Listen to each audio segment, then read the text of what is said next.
dealers available. PA is actually available, and I really wouldn't mind PA as a pickup here whenever you have a clockwork to worry about, just being able to blink out of the cogs if you happen to get caught and so on and so forth. And we'll have to wait and see, though.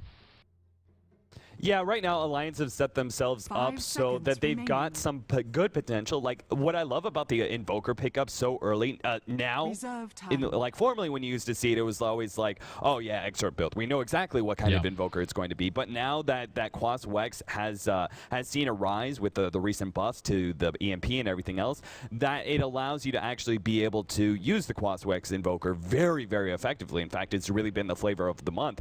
There's only been a couple Invokers that have gone Exort recently, but this leaves Alliance Draft. Like, those are two different play styles, where the EMP Tornado is very, very harassive and is able to, it's a bit more defensive, where the Exort build is really, really aggressive. It's throwing Sun Strikes in those side lanes, it's getting in that big Tornado Meteor combo and actually trying to actively fight off of that, rather than just playing the more defensive game that I would say that Tornado EMP comes into. Now, right now, they've got a Bounty Hunter, so it does look like they're going to be wanting to fight a lot, but they could always just put out this aggressive lineup, expect Sigma to try and counteract it, and right now they're doing it. They have a lot of really early to mid game up on Sigma, and then they could back off and say, you know what, we don't really want to fight you. We can just go ahead and go a hard carry and go a Quas Wex build and just play the long game rather than trying to actively fight you 5v5. Yeah, this comes down to what you were talking about, Rad Dota. You know, if you want to go with the heavy Exor build, even after the nerfs to Necro Book, even after the nerfs to the Forged Spirits in the latest patch, Invoker's still excellent with just a flat-out 4-staff Necro Book build. He can hold down an entire lane by himself if he's well played, and there's absolutely no doubt he would be.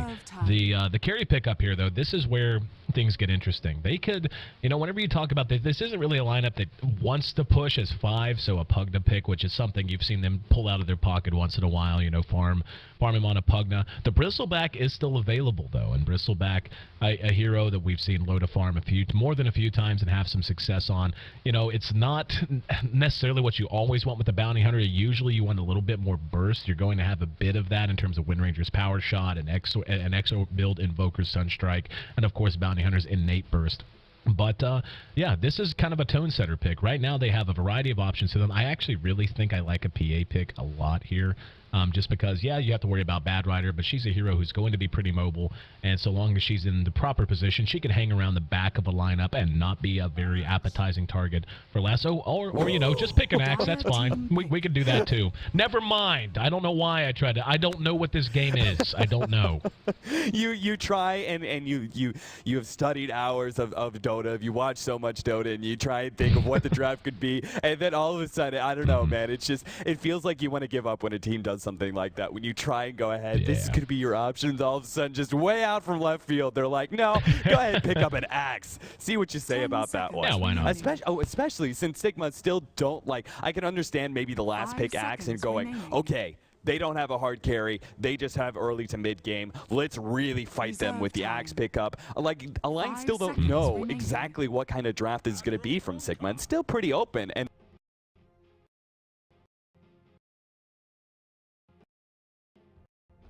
like Sigma want to just play to their strengths and keep on fighting Alliance and not try and play a bit of a longer game.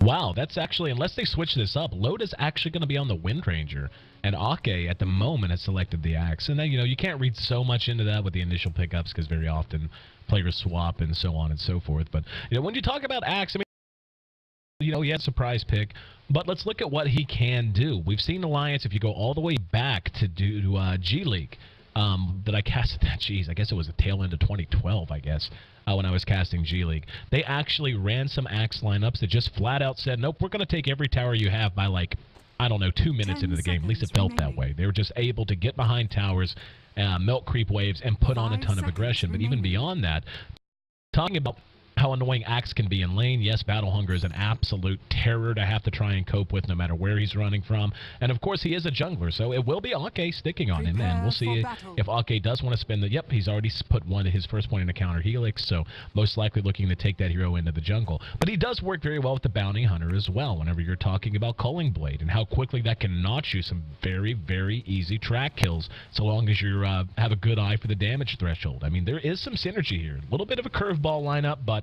should be a lot of fun to watch one way or the other. Sigma's last pick, as you mentioned there, the Kunkka, I like this a lot based on what they see. Kunkka just loves to fight, man. I mean, by the time he is able to come to fight so damn quickly and so often with the Ghost Ship being on such a low cooldown, he helps his team in so many ways. But once again, he's a hero. Yes, he can technically farm from behind. He can flash farm just because of the splash and so on. Issue is, what do you do with him in the meantime? So they can't really. It's another situation like game one. They can't lose a laning phase. They can't really afford to be anything but even when they enter the mid game, or this game could very quickly get away from them. Yeah, one thing that they do have is they have just tons and tons of initiation. So I think that while they really do need to win the early game, and I think they've set themselves up with pretty much Kunkka free farming top lane, 1v1 versus a bounty hunter. That's going to be a pretty good lane for him to be able to pick up a lot of CS, and he should be free farming. That's going to be your big moment of whether or not he can get in that early Shadow Blade and be that big additional physical damage splash onto all of those Alliance heroes. But they have such good initiation that the 15 to 25 mark, I think, is going to be a big moment for Sigma to really just exploit Alliance as much as possible. And I mean, X marks the spot, Clockwork and Batrider. Once they have that Blink Dagger up on Batrider, they have so much good initiation, so much strong pickoff that that unlike last game, which their pickoff was still really, really good, but it was really dependent on actually being able to get in range of these heroes. Now with the Blink Dagger and like the hook shot, like those are such long range abilities that I think they should have a better chance at being able to tear apart Alliance bit by bit with this kind of long distance initiation.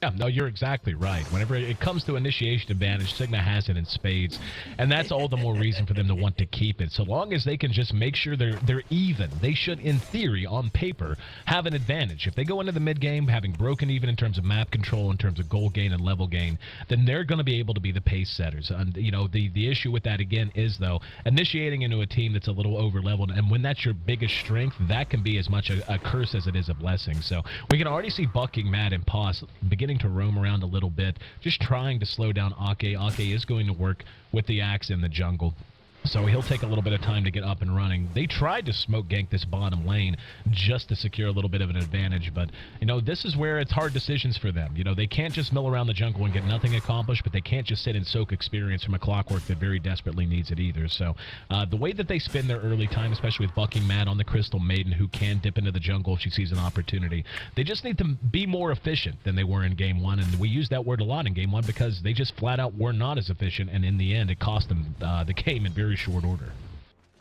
Yeah, and so far I'm not really liking this axe picks up. I actually thought it was going to be a sort of a dual lane, where I thought they were actually going to see Wind Ranger as a core like she is right now, but I wasn't really expecting this defensive dual lane with Axe in the jungle, because Axe is a pretty slow jungler. Like, he's very, very dependent. So many junglers have fallen out of favor because they are just ruined if you have one or two heroes try and gank you constantly in the first 5 minutes.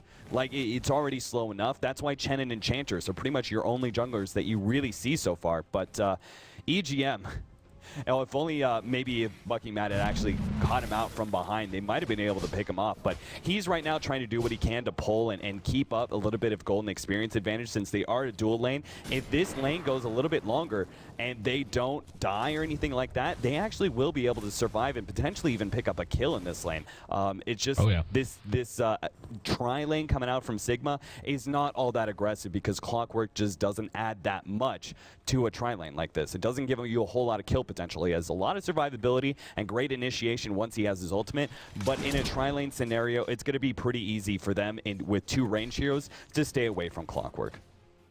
It's level 5 is really where you start to see Clockgate start to feel pretty deadly. I mean, obviously level 6 is where he feels the best, but with the build he's going with right now, he's already got 2 points into battery assault. Most likely we'll see another point going to Cogs, maybe one in the Rocket Flare, depending on what his preference is, but usually you'll see 3 points into battery assault by the time he is level 5, and at that point, then he really can just start to lock them down. But the experience gain is abysmal right now for Sigma. Bucking Mad, just a fresh 2. Pos is still level 1. And Miggle sitting at level 3.5. And at this point, hang on, Loda sitting at level 4.5. Pulled back and Fata I was just getting ready to mention what's going on in mid. Feta is being spammed with Battle Hunger now by Ake, and Ake is basically just looping around. He's coming through here, he's going up to here, then he's coming down and going, nope, Battle Hunger, now I'm going to go right back in at jungle, and you're just going to lose all your health all the time, and yeah, it sucks to be you, Bad Rider, sorry. Yeah, this is pretty much they're using their Chen like you see some Chens and Enchantresses where they pick up an early creep and they just sit that creep in lane and just try and win the middle lane with it. Even though they're hurting their own golden experience, they're making their mid lane way easier for whatever mid hero that they have. And S4 is going to be pretty happy with this. I mean, Feta is just constantly being pushed out of lane and now might be in some serious trouble. Oh, yep, there's the Battle Hunger afterwards. Cold Snap is there. And that's going to burn him down. He's going to land a tornado, and Feta may well die here. He will die. That is going to be our first blood. And, yep, that axe pick paying off. Well, you make a great point about, you know, losing efficiency and all that. We can see Bucking Mad and Posh tried to come down to help. But really, with just the way that this axe works, they're not losing that much. I mean, axe is level 4.5. He's roughly on par in level with Loda, who's just now a fresh 5. So even though, yes, their efficiency's hurt a little bit, just because it is an axe who can just duck in and out of the jungle at will and at whim and still find something, it's just working for them. 1-0 Alliance leads. Yeah, the two supports from Sigma really need to make, I mean, it's a Visage Crystal Maiden. Like, that is such strong laning presence, but the dual lane that they're facing up against is really defensive. So again, they have this, like, really good aggression. Sigma just can't quite make it work for them because the way Alliance have done their lanes and the way they're playing right now is just too defensive for Sigma to actually find that opening. So they really need to gank middle again because, honestly, this Axe is doing their job pretty much, and Fata's going to fall again. It looks like he will. See, is there enough tick damage? He's got the ball. He's good. Yeah, he's all right. Still, run out of lane. And Shagbark trailing him, giving him a pat on the back, telling him, hey, man, it's all right. The axe sucks, we know. But yeah, this is just going the way of Alliance once again, and this is the position for the second game in a row that we knew they really couldn't afford to find themselves in. Biggle spots EGM, he will be telekinesis. Shackle Shot does latch, took a second for it to proc, gets the cogs down just in time, but Loda connecting on a level 3 power shot, bringing him down quite low. And he does find a double damage, does have a salve, so he'll be back in decent shape. But, I mean, taking a look at the gold graph, we're up to about 750 gold, again, without a single tower down at just 6 minutes in. That's pure efficiency lead, nothing more. Yeah, and the experience is even worse. Like, they've got a jungler advantage who's also gotten that big amount of experience on that kill middle. So Aki is the same level as Fata right now, but he's in serious trouble. Yep, got caught. A little bit greedy, but, I mean, look at him. He's already pretty tanky. And Fata, yeah, he's just been tracked. Bulldog is level 6. Could not get off the Shuriken Toss. Tornado will do the job, though. And there you go. Bat bites the dust for the second time in a row. And this is beginning to look ugly. A Bat Rider who gets off to a poor start is a very, very, very big liability. He has to have his items, and you really want him using Lasso as quickly as possible to make things happen on the map. And once again, Loda just says, that's fine, I'll free farm. However, if there is one bright spot for Sigma, Paris is finding a fair amount of farm. 46 CS leads the board right now. He's on a great pace. They just have to get him involved sooner rather than later now. Yeah, he again did have pretty much a free lane versus Bulldog, but Bulldog picked up what he wanted, which was just levels. Like, he picked up level 6, now got that track gold, and now he's going to be a huge advantage for his team for the rest of the time. And especially with the advantage that they have in the laning phase, this should pretty much constantly continue. Bulldog's actually going to teleport bottom, and they're going to see if they can pick off Miguel here, because if it's just a Kunkka is not a hero who's able to provide pretty much a 1v5 effect for you. Like, as long as they shut down the supporting cast and it's just a Kunkka free farming, they don't really care that much if he's sitting there top constantly picking up that farm. So I like what they're doing right now. I like the fact that Admiral Bulldog is trying to move around the map. But one thing, Alliance, that is just a stupid combo. The Cold Snap Battle Hunger, basically ensuring that you're maximizing your extra bit of damage from Cold Snap, and then damage out of time is just absurd. Not to mention that constant disable. This combo that Alliance have right now is just disgustingly dirty. Oh, it is. And we can see Axe now level 6 has taken Culling Blade. It's only going to get more deadly now. Has the ability to just one-shot heroes that allow themselves to get too low. Speaking of low, Miggle gonna bite it almost certainly here. Bulldog right there to dive and secure yet another track kill. Loses last bit of mana. Is actually going to take quite a bit of damage as he ran into the cogs twice there, but will be able to make it to safety. But look how, speaking of defensiveness, look how defensive Sigma's playing right now. You think this is a lineup that they drafted thinking we're going to be grouped as 4 in our jungle, terrified to go anywhere else on the map? Like, it's just, you know, whenever you see a lineup like they've drafted, I liked it. I really liked the Kunkka Pink at last. They haven't really put that to use, but once again, the laning phase just getting away from them, and we're up to a 2,000 gold lead without a tower down. And yes, a lot of that has to do with kill gold, but I mean, and more importantly, just map. You know, Sigma just can't afford to do what they want to do, which is pressure this map, and Clockwork's not even level 6 yet. Yeah, I mean, Kunkka may be top of the CS, but you've got Wind Ranger and Invoker not far behind him. And Bat Rider, you've already talked about how badly he was shut down. He doesn't have a whole lot of CS. In fact, he's full-time jungling, it seems like. He doesn't even want to get near this middle lane half the time just for fear of that Axe combo. But Admiral Bulldog's actually trying to get a little aggressive here on Kunkka, but he may get turned around on. Bucking Mad there to land the Frostbite, and Bulldog says, okay. You want to hang? That's fine. We can hang. He's going to kill him. That's just goofy. I have no idea what the plan was there. He may end up being a return kill. Nope. Track's there. And no Blink Dagger. Once again, shutting down the Bat. This is a loss of effectiveness. He's going to make an old end around Okie Doke. He is dusted, but not anymore. And, yep, he's going to be able to make it back, and they know, unless they're willing to try to dedicate a lot to trap him in, he makes it away. But yeah, like, Paris, you have to just be aware of how much burst a bounty hunter actually has. And now Bucking Mad in trouble, and that's another track kill. Bulldog is absolutely doing work. Nice hook, though. Maybe they can get a return kill on S4. S4 caught in by Miggle. There's a 2-man tornado. S4 waits for the cogs to expire. Once again, track comes into play. Bulldog does not have enough mana or any bottle charges, so instead of playing aggressive, we'll go ahead and retreat. But look at bottom lane. The whole time that was happening, not only did they find 2 free track kills, Loda continues to make up ground. This tier 1 bottom's going to take a bit of damage now. He's on his way to 4 staff. I mean, this is just Alliance seizing control of this game. Yeah, we may see even earlier, like I really thought Sigma, despite the fact that they weren't looking too good the last couple of weeks, I've always had faith that this team is going to be top tier and they're going to be able to go really, really far. But this game is just looking so rough already. We may even see an earlier GG than game 1. They just, unless they make something change soon, Alliance, despite the fact that neither team really has this strong hard carry, Alliance are going to be able to use that Wind Ranger, who's pretty much free farming right now, to get really, really aggressive, and there shouldn't be much stopping them from taking towers because they're going to have such a big, pretty much this harassment from the Kloss Wex Tornado EMP plus Battle Hunger. Like, how do you approach a lane and try and actually get close to defending that tower when you've got that kind of a range harassment? Like, just that combo by itself is enough to kill heroes. EGM caught by a hook. Here comes the boat. EGM will end up paying the price, so there's a free one going the way of Sigma. That's the way to get things back on track, boys. And wow, Faitha going to give the old end around. And Bulldog finds a kill elsewhere. In the meantime, S4 burning to death will be able to make it away. Cogs just a little late. And now, okay, God, that is miserable. Oh, it's so miserable. He actually dusted S4 there. He was on the high ground. They didn't have a ward in position, so unable to see him make it away. But yeah, I love watching professional players do the same things you see in pubs. Just run into a fight. Oh, don't want to fight, but here's a battle hunger to make your life miserable. Enjoy.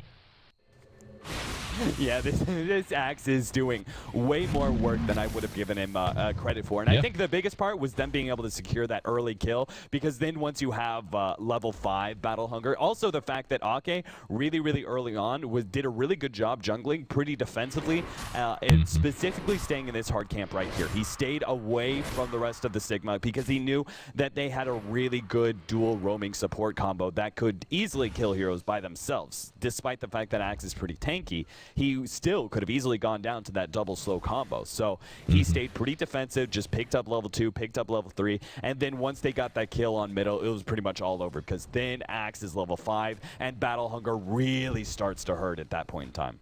Absolutely. We can see a smoke out of Loda and company. They're going to move up and spot Bucking Mad.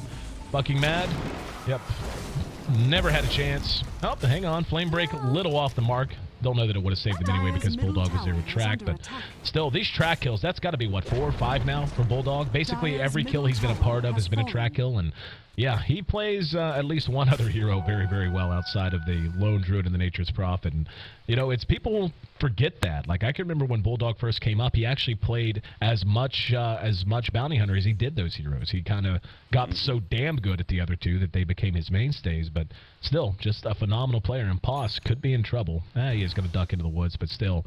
Total map control ceded to Alliance at this point, coming up on about 7,500 gold advantage for Alliance, and we're just 14 minutes into this game. Sigma's already down to that point where they have to get a win, otherwise this game will simply spiral away from them. Yeah, and this big win is going to come from Feta being able to pick up the Blink Dagger and him initiating and then them following up with the Kunkka. Like, the Kunkka is a big boon in team fights because of that ghost ship, but Bulldog's in trouble. Got spotted. That's a nice kill. And that might be enough to thwart this push from Alliance. S4 is going to spot out Paris. Paris shows off the Shadow Blade, gets off one nice shot, but 4 staff enough to get him back to safety. But that's a step in the right direction. Just being able to once again say, okay, no, let's slow the pace down. Let's get our items. Feta, speaking of, just picked up his Blink Dagger. It's on the way to him now. As you said, that is such a key item for them to have. Paris' item development, though, is going to be a huge point as well. He really can't die for free too many more times. He needs to make sure he stays alive. He's soaking experience from these fights. He's earning gold from these fights. Because Kunkka, again, great fighter, but they don't have a ton of other damage outside of him. You have Visage with the burst, yes, you have Freezing Field, so on and so forth, but you don't have another core that's going to be relied upon that heavily. So he has to make sure he develops continually. There's the lasso on the S4, blinks past the tower. Ake's there, though, grabs Bucking Mad and drops the hammer. Culling Blade splitting the skull. Boat was stolen by EGM as they turn it right back around. Paris now caught with the shackle one more time. Ake dunking on kids as Bulldog following it up now. There's a shuriken toss and another return kill. And Ake's not done. Still doing work. Miggle's caught. They're both cracked. Make it 3. That's a triple kill for Ake and a damn good looking one. Leaving a lot of corpses on the ground split in half. And yeah, that's what you're worried about. After that, by the time this tower's down, we'll be very close to a 10,000 gold lead. And we're not even at the 20-minute mark. Sigma, once again, giving up too much during the laning phase, losing too many fights early, and seeing this one slip away.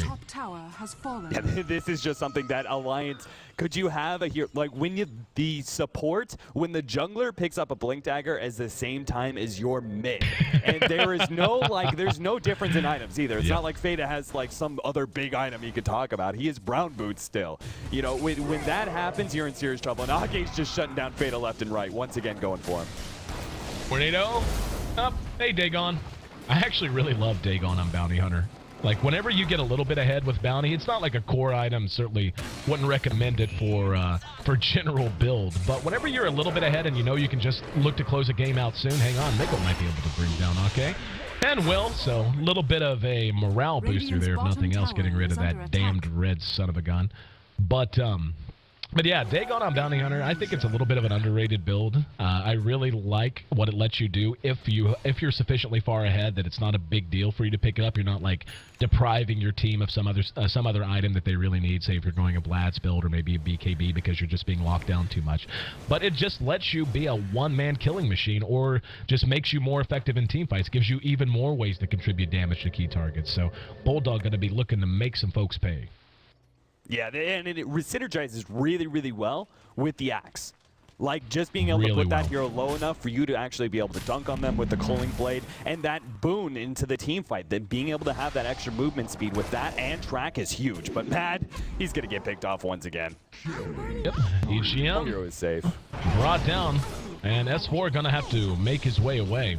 He's got a whole team on the way to help him, though. And they do get off the dust. Paris is there. Doesn't have X marks the spot. Now Bulldog's there with the immediate track upon landing. And looks like they want to back off of this. And this is the right call for Sigma. I feel like their decision-making is actually shoring up quite a bit if they can make it to safety. It's going to be tough. Yeah, with Ake there with a haste. Catches out Pause once again. There's X marks the spot on Ake. Power shot to follow it. And, yep, he was in the process of dunking on the winged dead bird. But instead, Ends up being a return kill. He's down for 20 seconds. Maelstrom build on Loda. And looks like there's a newfound respect for the Maelstrom coming out for Alliance. Second game in a row we've seen it. And they actually do manage to get the Courier, though. Didn't even see how. Looks like it was... Yeah, the Visage Familiars must have got it somewhere in this general direction. Yep, that poor Familiar getting caught out by its fellow birds is... Easy pick off for Sigma, but it's just so much uphill to be trying to find up against. Hook on the Loda. Managed to bring down the bounty. This would be a good couple of kills if they can get them. S4 hustling away and using the Tornado EMP to disjoint the pursuit. Even if Paris caught him, would have had no mana for an X or anything like that. But this is what their team needs to do. I feel like they're giving themselves the best chance they have. Shackles there. Ake, though, once again, got a little ahead of himself that time as Bucking Mad requires a Fade Bolt to be brought down. Paris, though, once again in some trouble. Power Shot coming out of the woodwork. Nice Visage Soul Assumption, though. Forces S4 to scurry away. And that's going to be a win, at least for the moment. At least it would seem to be that. And it will be. That's a 4-for-2 exchange. And Loda in some trouble. Could be in some trouble. But looks like, yeah, they're going to continue to go for it. However, there's Bulldog showing up and showing off the burst. So they get a nice return kill. Loda now leading the pursuit against Post. Familiar stuns are there, well microed by him, and that should be enough to get him back to safety. So a little bit of greed out of Sigma there. Had to know Bulldog was up, and they certainly knew he had a day gone, and unfortunately got their eyes a little bit bigger in their stomach that time around. That was such a big team fight for them, especially since the way it was initiated so well by Alliance. Ake had that beautiful blink in and 3-man call. Unfortunately, it was only level 1, but it was still a really good disable for him to throw down. They just didn't have much AoE to throw in after that. Only Invoker has anything to be able to talk about. But I think that was a bit of a lucky team fight for Sigma, and then they just kind of all threw it away by trying to get greedy and go for more. This is something that, by the way, this Loda Wind Ranger, this is something that Bucking Mad was talking about. There may be a newfound respect for the Wind Ranger core because of what is a pretty innocuous change. Focus Fire no longer has that animation, allowing you to pretty much instantly apply that damage. So, interesting idea. Trying to go on Ake. Had no idea the bounty was there. Check that. Had no idea there was an alliance there. And now they're thinking about trying to turn this around. They want the kill on Ake, but Ake says nope. No, that's your head rolling around in the river right now. And Phaeton able to even make it into the fight there. He's actually being pursued out and may not make it to safety. Ake is just hustling with those Tranquil boots and that movement speed. And here comes Loda. Beautiful shackle off of the Force Staff to the high ground. That's a mega kill for Loda. That's 19-9. And that is probably just about that. Sigma's actually stopped the bleeding very well, but they've lost too many subsequent engagements since then. We see the gold was up to near 10,000. They actually got it dipping in their favor briefly, but things just continuing to get more and more out of hand. Taking a look at the Bulldog, he is level 11 now, so level 2 track. That's really the runaway level for a bounty hunter. Level 1 track is great. It'll get you a lead, but in terms of just being able to shut a door and slam a door with a huge gold lead, it's generally always when level 2 track comes into play. Loda, as you said, using focus fire, now sticky instead of simply disengaging whenever you stop firing, and not going to get a chance to show that off this time, though. But 22 minutes in, my friend. I mean, Sigma, I feel like they're doing everything they can. What would be your plan? Hang on. EGM hooked in the river, but no follow-up kill. But yeah, what's your plan if you're in Sigma's captain's chair, you think? I think pretty much right now they're just looking for 5-on-5 engagements and hoping for the best ghost ship of their life. That's pretty much what it comes down to. And here comes crossing ships. 2 ships passing in the night. Miggle got 2 with the cogs. Damage really isn't there, but now they're getting this around. Poss likely to die to S4 here as he comes back out. They do manage to trade 1-for-1 so far, but Ake changes that around, just hustling around, looking for more and more targets. And Miggle gonna end up dropping to Loda. Got the cogs off beforehand. In the meantime, they're still trying to pursue out Fada. There's a track onto him, showing off the blink to get himself back to base. But this could be a Roshan attempt. Nonetheless, it'll be at least a tier 2 or a Roche, one would think.